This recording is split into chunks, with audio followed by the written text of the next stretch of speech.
আমরা চলে এসেছি রামেশ্বরম মন্দিরে দর্শন করতে।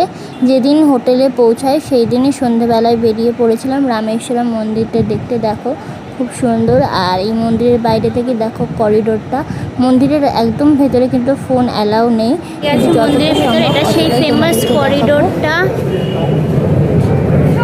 দেখো সেই ফেমাস করিডোরে আমরা ঢুকে গেছি।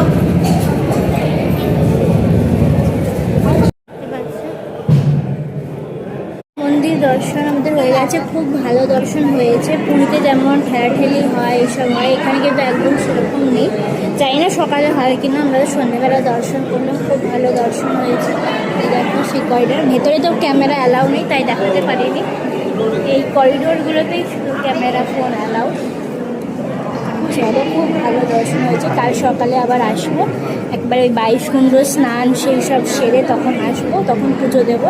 এখন শুধু দর্শন করলাম। চলো তোমাদের দেখাই।